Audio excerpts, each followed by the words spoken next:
Soccer Rudo is back, and I just turned my calendar to April. Finally, we have arrived. We are kicking off the Canadian Premier League in days, not months at this point. The countdown is almost over. We're so close to finally getting kickoff in our brand new soccer league by Canadians for Canadians. As we get closer and closer to getting the CPL underway, there are still questions that are up in the air. As of this recording, there are some things we know, there are some things we don't know, but there are some questions that just get asked again and again and again and again. Go on the Facebook page for any team around the league, check out comments on other YouTube videos, go to Reddit, and you see the same questions coming up over and over and over again. So today, we're going to look at the top 5 most annoying CPL questions that just won't go away. We'll address them, and maybe, just maybe, we can finally put some of these to bed. But probably not. Question number 1. Will the Canadian Premier League have VAR? This has actually been definitively answered very recently, and the answer is no. Video Assistant Referee, VAR, is a new technological advancement in world football that essentially adds an extra pair of eyes in the sky to help watch games and make the right call on the field. Hockey fans know VAR as the NHL's war room in Toronto. When a goal's under review, folks in Toronto are watching replays from various angles, making sure the referee got the call right. And that's VAR. It's used at the last World Cup in Russia, and in place in some of the biggest leagues around the world, like Bundesliga in Germany, Serie A in Italy, and in Major League Soccer here in North America.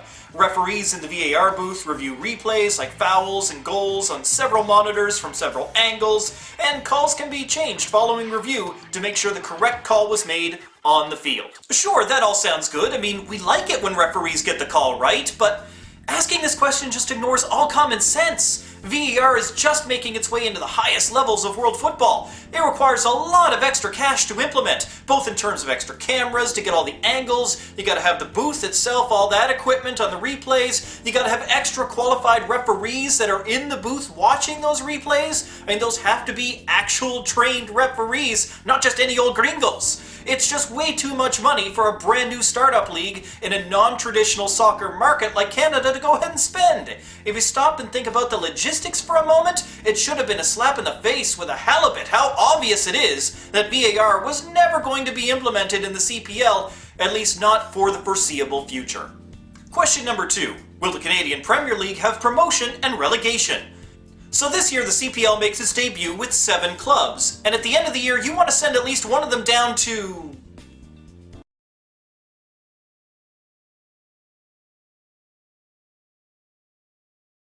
Exactly! Where would teams be relegated to? And where would teams be promoted from to go to Canadian Premier League? The Canadian Premier League is the new top tier of the Canadian soccer pyramid, but in terms of pro soccer, we've got the CPL, then you've got MLS, which is a completely separate issue. You've got USL Division 2 with the Ottawa Fury, so Division 2 is one team that, again, is not connected to the CPL. You got Division 3, which is League 1 Ontario, and PLSQ, which are semi-pro leagues, and beyond that there's... pretty much, yeah. CPL brass have gone on record many times saying the goal is to have promotion and relegation in the future. I believe that will happen, but right now the infrastructure just isn't there. Over the coming years, we'll see CPL grow, we'll see more clubs, more and more groups and places will see that success, they'll want to get involved, and that second division is going to grow up as well. But, will we get to that point? Yes, I think so, but right now we are nowhere close to that. Number 3. Why is the CPL schedule unbalanced?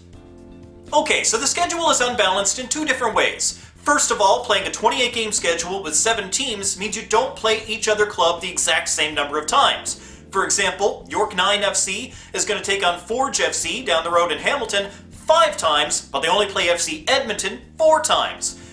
Obviously, playing a 28-game schedule with 7 opponents is simple math. 2 home, 2 away per opponent. But CPL has 7 teams, and that means 6 possible opponents, and 6 does not go evenly into 28. That one's not a huge sticking point for me. Each club will play each other club 4 or 5 times, not a lot of deviation there. Clearly the number of games was committed to 28 before Ottawa Fury decided to stay in the USL and not come to CPL, so why is the schedule unbalanced in this way? Ottawa Fury, that's why. But what about playing a 10-game spring season and an 18-game fall season?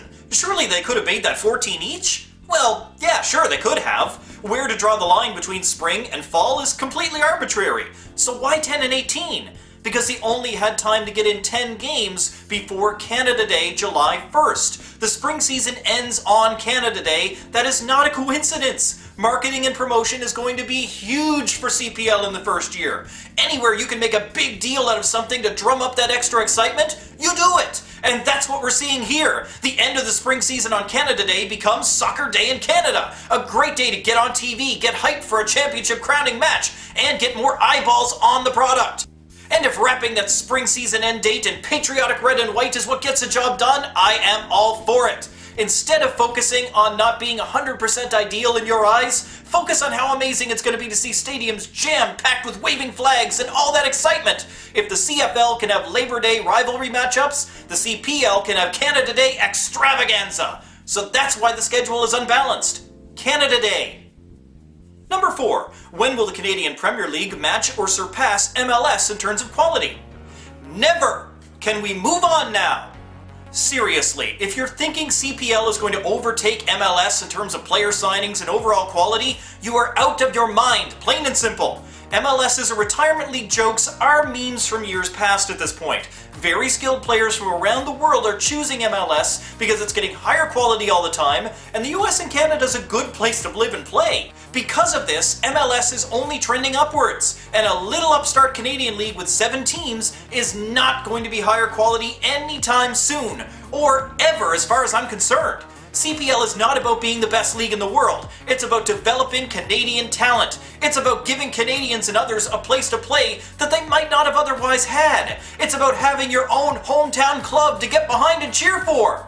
If you're one of those people that's best in the world or GTFO, well, continue to get up at 6:30 in the morning to watch English Premier League games and never pay attention to the CPL. But I think you'll be the one that's missing out. And number 5, when will the CPL appear in FIFA video games? Not anytime soon. I know people say all the time that EA Sports team in Vancouver makes the game and that may help, but it's not 100% done in Canada. And just because some of the programmers might be Canadian doesn't mean squat. There's plenty of big name leagues out there not in FIFA this year. Russia, Czech Republic, Greece, and more don't have their top leagues. So I can't see a startup league in Canada being a top priority. Basically, CPL will be added to FIFA when it makes financial sense for EA to do so. When they sell more copies of the game because of CPL, you might see the league in there. But they have to know that programming it and getting licenses is going to pay off. So if you want CPL in FIFA, get out there and support CPL. Make some noise, promote it, support it, buy the merch. And if CPL really takes off, EA will notice. For now, don't hold your breath. So that's 5 CPL questions that you don't need to ask anymore. You're welcome. So until next time, I am the Soccer Rudo, and I wish you and your club many goals and good lucha things.